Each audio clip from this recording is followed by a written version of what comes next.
Hey guys, so I'm back with another Feed the Beast episode, and today I'm going to be doing some updating on what I've done over the last few days. And I have done a lot. While I was working on the Mistcraft worlds and getting some pages and stuff, I decided to do a few things because it just needed to be done.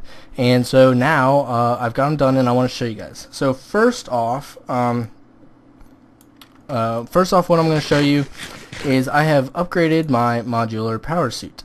So first off, I now have the jet boosters installed, and I also have elite batteries instead of the advanced batteries. So now I have a lot more usage. I also installed the swimming boost, so that helps out quite a bit with that, and all these again have the elite battery. So that's pretty cool. I've noticed that my drill uses the power from my power armor before it uses the power from my lap pack. So eventually we're going to upgrade my chest piece to an actual piece of armor. But for now, let's go ahead to the next section. And what I'm going to do, I'm going to show you this. So as you can see, probably from running over here, you saw there's some new types of trees over there. But I've updated my bee stuff quite a bit. These are all automatic. I'm probably going to start getting stung here pretty soon. But if you remember what was happening, basically, I had to break these guys in order to get them to work, because for some reason they were saying it was in a hostile environment, even though it's not. They were saying that and everything. So what I did was I made some frames and these frame motors. You guys know how to do that. I have a battery box here, and it has a solar panel on top, so it's going to be collecting energy constantly, so it's full and it's ready. Then just a few wires, and I'm going to show you this program. I just made it as a startup, so as soon as I come on, it does this automatically, so I don't have to come here and do it. And so I called it startup, and all it does, as you can see, signify that the top is where the bundled cable is coming out of. And then of course I just told it to do orange, cancel it, do white, cancel it again, and sleep in between, of course. And basically all that does, if I just get out of here, all that does is it's going to power the orange, so it's going to go up. It's going to power the white and makes it push back down to its normal position. And what that does is it just acts as if, when it moves, oops, I'm poisoned. When it moves, it'll do an update, and when it updates, it realizes, oh, I can actually work here in this environment, because this is in the meadows biome, which is from extra biomes, or extra large biomes is what it's called, the mod. And so the bees don't quite register in here, but they do work in this biome, so that's why you just have to give it like an update, like breaking it or moving it up and down with frames. So that's all that does, and I can just show you that it works pretty well. So there you go, it goes up and it goes back down, and boom, that's it. And they're ready to start working again. So that's really nice. I'm getting plenty of stuff, as you can see, and I've even started on my trees, and that's what I'm going to show you right now. So tree breeding is, I haven't shown you on camera, obviously, but it is a really awesome mechanic, and it works super well, and I'm super excited to get it started and everything. And I've been doing pretty well. I have two new trees, the hill cherry tree, and this is a silver lime. So I've mutated these a little bit. This is a white willow. So that's another new tree that's been added to the tree breeding. So those three there. I've changed them a little bit. This is, I think, a jungle, so that's normal. This is a silver lime, and they're normally not this tall. I've mutated it with the jungle to make it large. Same with the willow, and then these are just normal. This is a purebred. So that's pretty cool. So what you need to do, I actually don't have any, so let's go make some real quick. Sorry guys, there's a lot of noise going on. I'm back at school, so there's a lot of background noise, and I'm really sorry about that, but there's not really anything I can do. But anyway, let's go ahead and grab, whoops, that's one too many. I don't need that many. There we go. We're just going to grab a few sticks and make what is called a grafter. So this is what you need to get the tree saplings that from the mutations. So let me just put some of these away. So as you can see here, like this one is probably the most prominent. As you can see, this is a different color leaves. There's one there, there's one up here. I think I saw one. So this is what you need to do basically.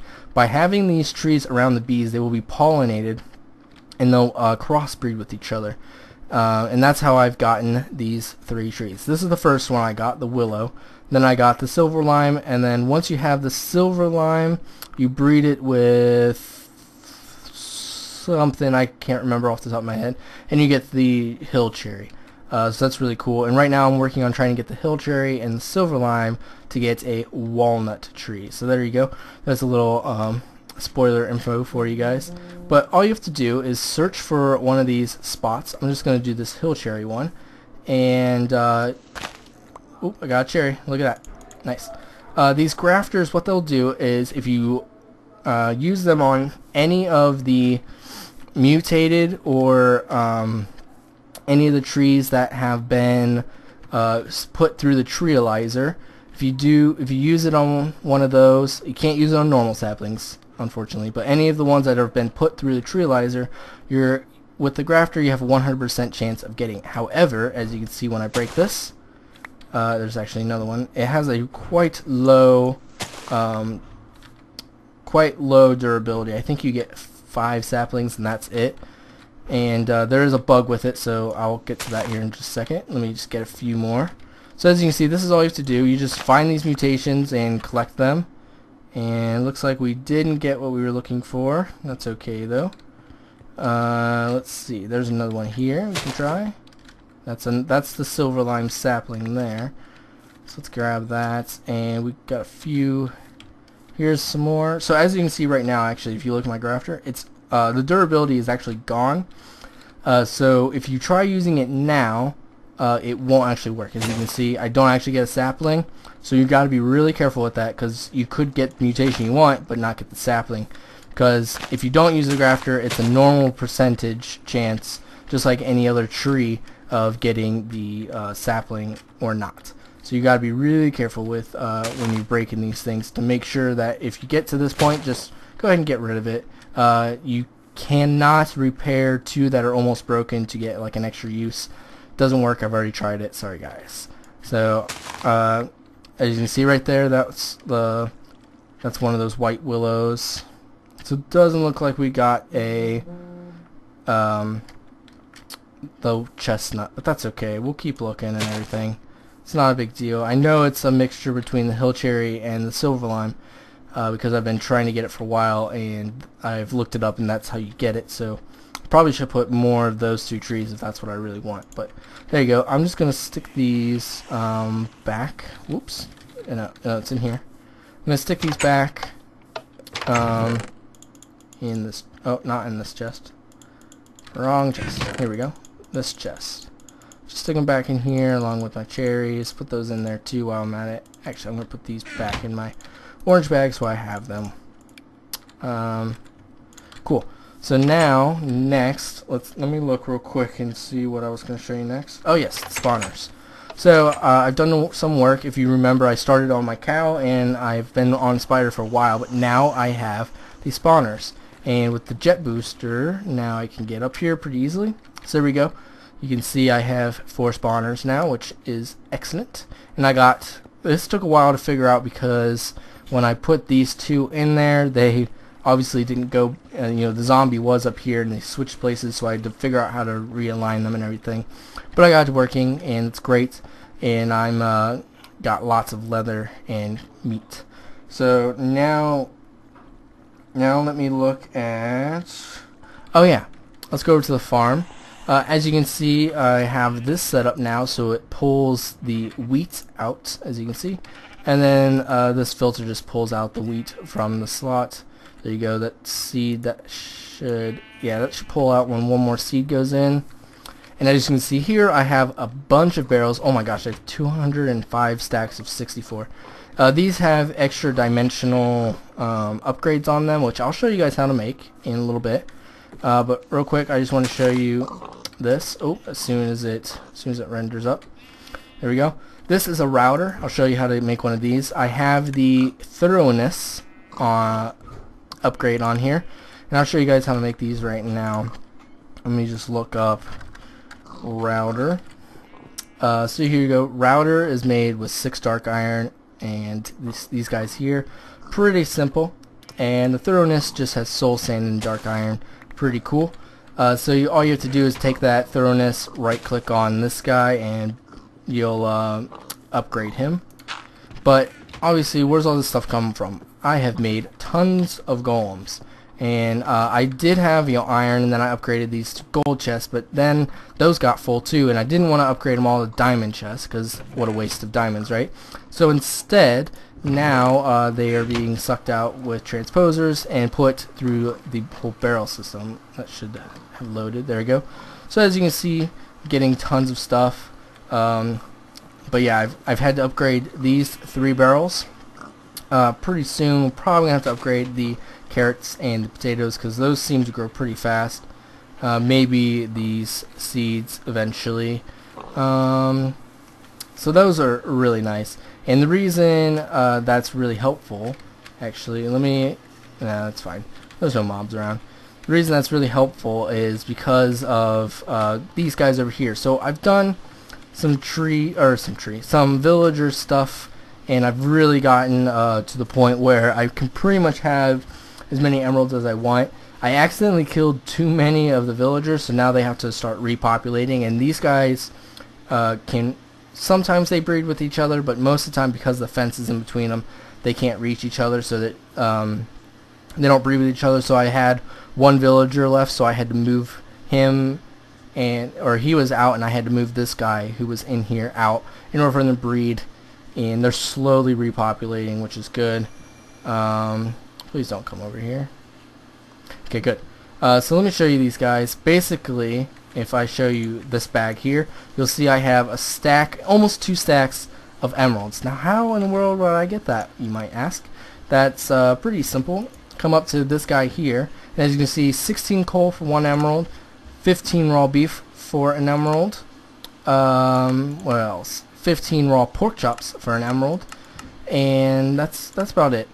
But that is super awesome because what he will do is I can trade with him, and normally I'd get maybe like 4 or 5 emeralds at a time from each one of these 3 things. I can hear something. Okay, we'll just keep going. But then what you do is you go to the very last one and you buy the very last thing, and he'll get those little stars around him, and he'll update, and then he'll be allowed to retrade the stuff. So that's how you get him to just find a good one that you like. He started out with this coal, obviously, and eventually, I had to pay a diamond, but 1 diamond to get 10 more. Totally worth it. This guy here, obviously, he's one of the Mistcraft villagers. I'm getting tons of pages from him, and I mean tons. I got dense ores, I got lava, I've gotten bright, all this stuff from him. So that's really nice. And what's really cool about him is, like, one of the first times that I bought from him, he got this right here. So I can sell paper for an emerald. So what I am doing basically is if I need the page, I can buy the page. But obviously I have extreme hill biome, or extreme hill edge biome. I already have that. So what I can do is I can give him paper and get get an emerald back for that if I give him 27 paper, and he'll update, and this will change. So that's a really good way to kind of cycle through all of the things that they've got, which is awesome. This guy here I have around because of the amber. There's not much use for amber. It's supposed to be implemented soon, but for now I've just been getting rid of all of my amber basically. And to reset him, it's kind of expensive. A Wand of Adept, which you have to get the Wand of Apprentice and surround it with the 4 different types of shards. But I mean, it's alright, I guess. This guy is 6 amber, where this guy's 5. But I only have to give him an emerald in order to make him reset. This guy I haven't used much. He's got pork chop, and I can do this. I mean, I've got plenty of gravel laying around and stuff. But I mean, that's kind of like last circumstance. Plus, I don't have an infinite amount of chicken basically, so that's not working out too well. But then this guy's got raw pork chop, and I haven't used him yet. I found him, and I just haven't gotten around to getting him yet because I don't have an unlimited supply of pork chops. So that's basically how that works. And if you notice here, I have a awesome library for my Mistcraft. I modeled this after the libraries, or the, what are they called? Lost libraries that are in the Mistcraft ages and stuff. So I modeled it after that. Obviously, it's like I think it's like maybe 4 or 5 times as large, but it looks really cool. I got a nice roof on it and everything. Got plenty of moss cobble that I've gotten from dungeons with Thaumcraft, those guys that are back there. No, it's not gonna load, but those guys, those like mounds, there's plenty of cobble in there. And as you can see, I've slowly been filling this up.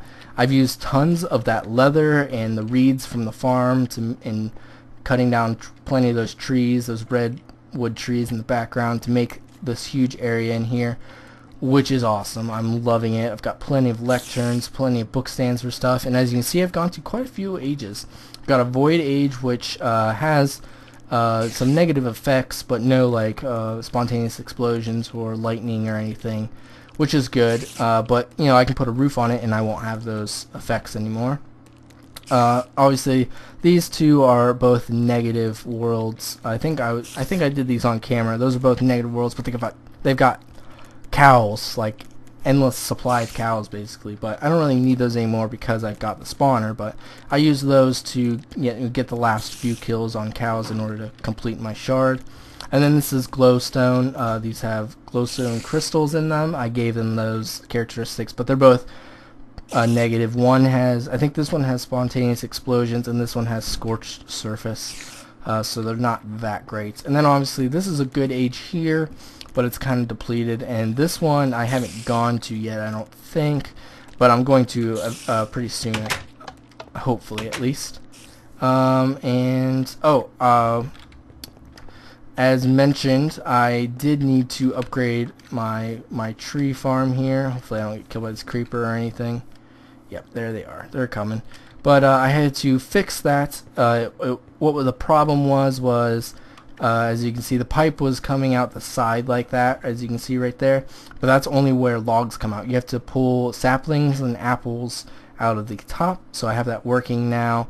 And I don't have like a dump, like an external dump for the saplings yet. But basically, I just go over there every, like maybe 10 Minecraft days, so like every 2 hours or something, and just check it to make sure that it's all right. But that's not really much of a nuisance, so it's not a big deal. Let me just look here at my list again, see, make sure I got everything. Yeah, I showed you everything basically. So now what I'm going to do is I'm going to cut it here real quick, and I'm going to get ready to show you how to make dark iron, and show you how to make those extra dimensional pieces in order to upgrade the carrots and the potatoes for you guys on camera, so you can see how to do it. So I'll be right back with you guys in just a second. Alright guys, I'm back, and I'm going to show you how to make some dark iron now, and then eventually we'll make the extra dimensional pieces. So this won't take very long, I don't think. And after that, I'll figure out what I'm going to do for the rest of this episode. So first off, you have to make these diamond shards. Now these are pretty simple to make, but the recipe's not in NEI. So I'm going to tell you how to do it. Basically, if I remember correctly, you need a block of diamond surrounded by TNT and I think iron. Correct me if I'm wrong, but I'm pretty sure that's it. And it makes a little stamper, and then you have to make this guy here, which is a craft packet maker stamper. I don't know exactly what it's called. I think is it stamper? Yeah, craft packet stamper. That's how you make it. And you can make packager. Yeah. But that's how you make. You can look up how to make one of those basically, and you just you get a little like sheets or something, and you put it in here, and it makes it into these diamond shards. You get 18 for like a block of diamond, I think is what it is. I'm pretty sure it's block. And then you take a piece of netherrack and one of these shards, and you get a wrath igniter. Now you need that to make the dark iron stuff. So what you're going to need is blocks of iron, like I've got here, and you're going to want to set these not too close to your house, probably, if your house is made of wood. Now mine's made of stone, so the only thing that's wood that's nearby are these posts, but I mean, I can just make more of those. It's not a big deal. So what you got to do then is go up to one of these and right click it, and as you can see, it's going to start this kind of fireball texture stuff, and it's going to surround the blocks of iron, and eventually in just a few seconds here they will turn into dark iron. There it goes. Now you want to be careful, because as soon as it's done, this fire is going to start spreading. It's going to stop once it realizes all the dark iron's done, and you're going to want to put out this fire because it'll spread very quickly. But there you go. Now you can see the little balls of fire have finished. Now you can mine this stuff.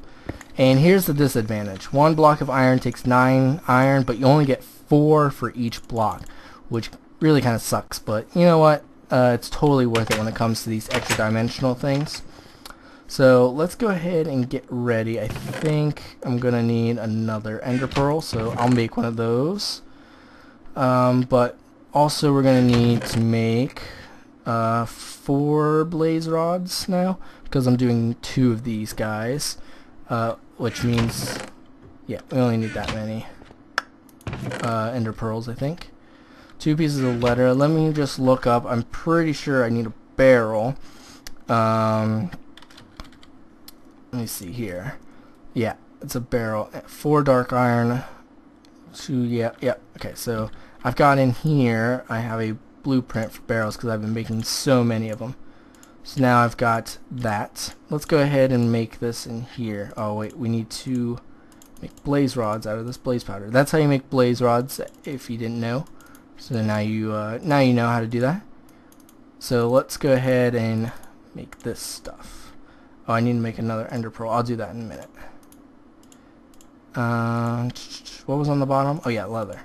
So let's make one of those, and then we'll just go ahead and make another ender pearl. Boom. Awesome. By the way, this is like my 3rd minium stone since the last time I've seen you guys, so I've had quite a bit of them. So let me go ahead and just shove this stuff back in here. Oh whoops, I took the barrel plane on accident. Alright, so now that these are done, I can come over here to these barrels, and basically these barrels will hold 64 stacks of 64. Now that's a lot. That's, you know, I don't even know, I think it's 8,192. So that's quite a bit. I mean, really, it is. But when you shift and shift and left click, no. How do you do this? Shift and no. How do you do this? I forget. There it goes. There it went. Oh, it just had to render. Duh. I'm stupid.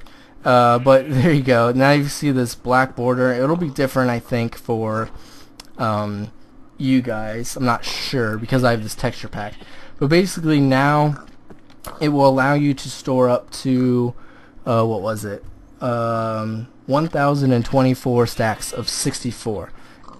So that's what these little exclamation points mean. Now basically the exclamation points are kind of warning you.